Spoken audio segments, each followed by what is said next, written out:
Good morning, everyone. Dear students, today we are going to read the first chapter of our English book, First Flight. This chapter name is A Letter to God. It means here is a man, Lencho, who writes a letter to directly God due to natural calamities, अपने परिवार को भूख से बचाने के लिए और जो प्राकृतिक आपदा उसके परिवार पर आती है उससे उभरने के लिए वो भगवान को हेल्प के लिए लेटर लिखता है। बहुत ही इंटरेस्टिंग स्टोरी है, चलो हम इसे पढ़ते हैं। The house, the only one in the entire valley, set on the crest of a low hill. एक घर, the only one in the entire valley, उस पूरी घाटी में एकमात्र वो घर था। Set on the crest of a low hill, एक हिल पर जो लो थी, थोड़ी निचली पहाड़ी।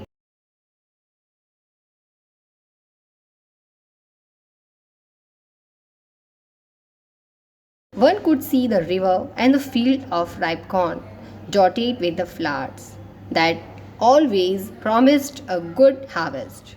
उसका घर इतनी ऊंचाई पर था कि वहाँ से कोई भी one could see the river and the field of ripe corn, कोई भी व्यक्ति वहाँ बहती हुई नदी को देख सकता है और the field of ripe corn, जो पके हुए अनाज के खेत हैं उनको आराम से देख सकते थे। डॉटेड विद द फ्लावर्स, जो पके हुए जो थे जिनके ऊपर फूल निकल आए थे फसल पे, उन फसलों को वो देख सकते थे। That always promised a good harvest, और वो फूल हमेशा जो अच्छी फसल की प्रॉमिस करते हैं लोगों को कि भाई अच्छी फसल अब आपको मिलने वाली है। तो इतने पके हुए फसल के खेतों को और नदी को आराम से वहाँ से कोई भी व्यक्ति देख सकता है। The only thing the earth needed was a downpour और at least a shower.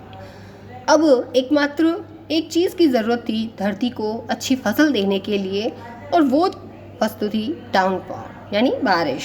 At least a shower, कम से कम एक शावर तो होनी ही थी। एक अच्छी सी बारिश हो जाए तो उनकी फसल अच्छी पक जाए और उनको मिल जाए, मात्र इसी की ज़रूरत अभी थी। Through out the morning, लैंचो, who knew his field intimately, had done nothing else but see the sky towards the north east. यहाँ जो मेन कैरेक्टर है इस चैप्टर का, उसके बारे में बताया गया है कि थ्रू आउट द मॉर्निंग, पूरी सुबह से उसने कुछ काम नहीं किया था। लैंचो is the man who knew his field intimately, जो अपने पूरे खेत को बहुत ही पूर्ण रूप से अच्छे से जानता था।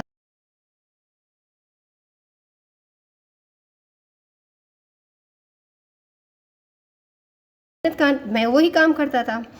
हैड डन नथिंग, आज उसने सुबह से कुछ नहीं किया था। एल्स, सिवाय see the sky toward the north east की डायरेक्शन की तरफ से उसने अपने आकाश को देखने के अलावा उसने दिन भर में कोई काम नहीं किया। Now we are really going to get some water woman. अब वो अपनी वुमन यानी अपनी पत्नी, उसकी पत्नी को आवाज़ लगाते हुए कहता है कि अब हमें थोड़ा पानी मिलने वाला है, यानी अब अच्छी बारिश होने वाली है। जितनी उनको फसल को चाहिए थी उतनी बारिश होने वाली है। उसे पूरे दिन से ये देखा था, ऑब्जर्व किया था, इसलिए वो अपनी वाइफ को बोलता है कि अब हम अच्छी बारिश हासिल करने वाले हैं। The woman who was preparing supper, वो महिला जो उसकी पत्नी थी वो भोजन बना रही थी, रिप्लाइड, उसने जवाब दिया, येस गॉड विलिंग, हाँ भगवान की इच्छा। The older boys were working in the field, उसके बड़े लड़के जो थे वो खेत में काम कर रहे थे। While the smaller ones were playing near the house, जबकि छोटे बच्चे जो थे, छोटे लड़के थे, वो घर के पास में खेल रहे थे। Until the woman call to them, और वो तब तक खेल रहे थे, छोटे खेल रहे थे, बड़े काम कर रहे थे, वो तब तक कर रहे थे जब तक उस महिला ने उनको आवाज़ नहीं लगाई, कम फॉर डिनर। और महिला ने आवाज़ क्या लगाई, उसकी पत्नी ने, लैंचो की वाइफ ने, कि कम फॉर डिनर, खाना तैयार है, आ जाओ। It was during the meal time, यह खाना खाने का समय था, उनका भोजन करने का समय था। Just as Lencho had predicted, जैसा कि लैंचो ने प्रेडिक्ट किया था, पहले ही घोषणा कर दी थी आकाश को देखते हुए। Big drops of rain begin to fall, अचानक बारिश बड़ी बड़ी बूंदें पानी की गिरने लगी, बारिश की बड़ी बड़ी बूंदें अचानक गिरने लगी।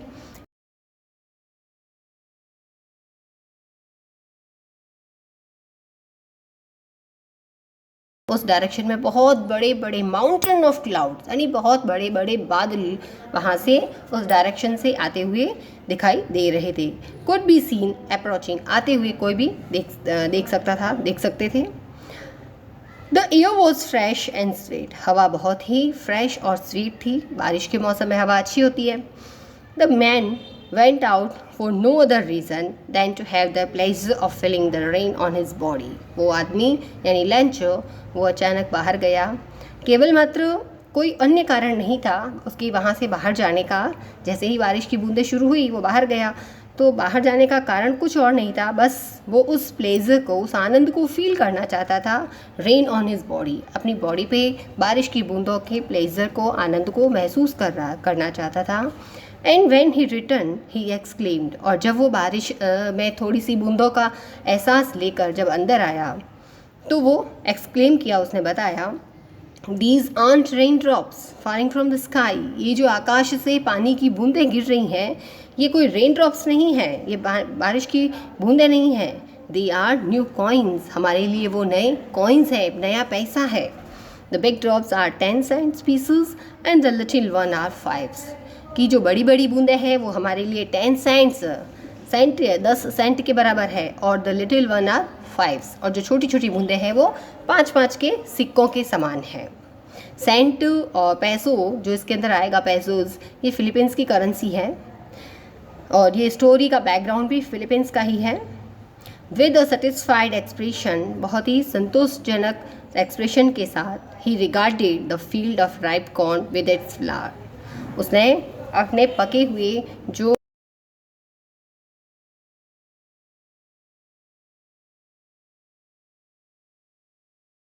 बिल्कुल ढक गया था। अच्छा, मतलब बारिश होने वाली और उसके खेत बारिश के पानी की वजह से उसके खेत कवर हो गया था।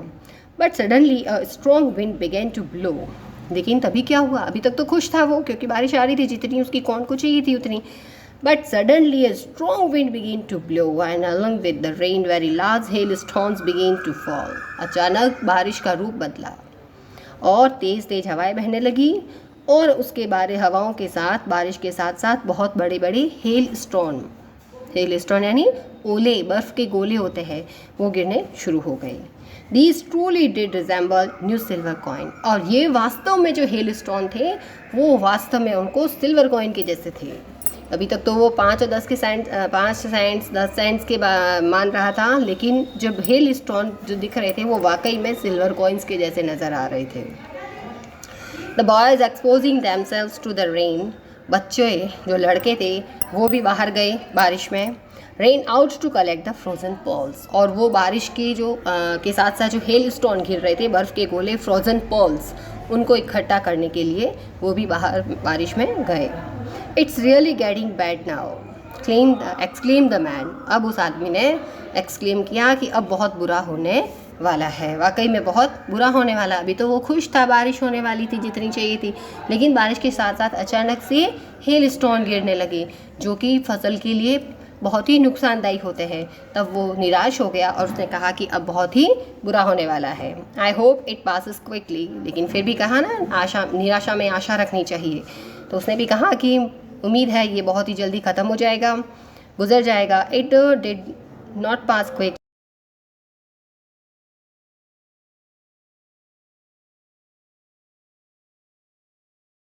लगभग वो हेल स्टोन गिरते रहे। ऑन द हाउस, उसके घर पे भी होते रहे, ओले गिरते रहे। द गार्डन में गिरते रहे। द हिल साइड, उस पूरी हिल साइड में। The cornfield, on the whole valley, पूरी घाटी में 1 घंटे तक वो हेल स्टोन्स होती रही। द फील्ड वॉज वाइट, अब उसका पूरा खेत वाइट हो गया था। As if covered with salt, बिल्कुल ऐसा लग रहा था जैसे नमक से गिर गया हो, नमक से बिल्कुल कवर हो गया हो, यानी पूरी फसल उसकी ख़त्म हो गई थी। इस पूरी फसल पे बर्फ़ के ओले गिर चुके थे। Not a leaf remain on the trees, अब इतने तेज हेल स्टोन गिरे कि उसके एक पेड़ पर भी वहाँ पर पत्ता नहीं रहा। The corn was totally destroyed, और उसकी पूरी फसल कम्प्लीटली टोटली नष्ट हो चुकी थी। The flowers were gone from the plants, plant से सारे फूल चले गए। लेंचो's soul was filled with sadness. Lencho का मन बहुत ही दुख से भर गया.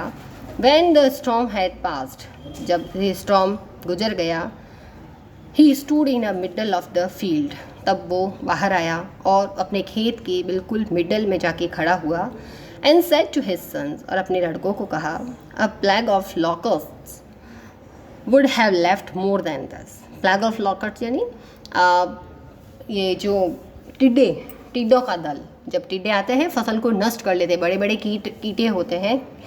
तो जब टिड्डों का प्रकोप होता है यानी टिड्डे भी अगर हमारी फसल पे आते हैं तो वो भी लेफ्ट मोर देन दिस, कुछ ना कुछ तो वो छोड़ जाते हैं. जो अगर टिड्डों का एक दल आता है वो पूरी फसल को एक साथ समाप्त करके चला जाता है, लेकिन फिर भी वो कहता है कि ये भी कुछ ना कुछ तो छोड़ देते हैं. The hell has left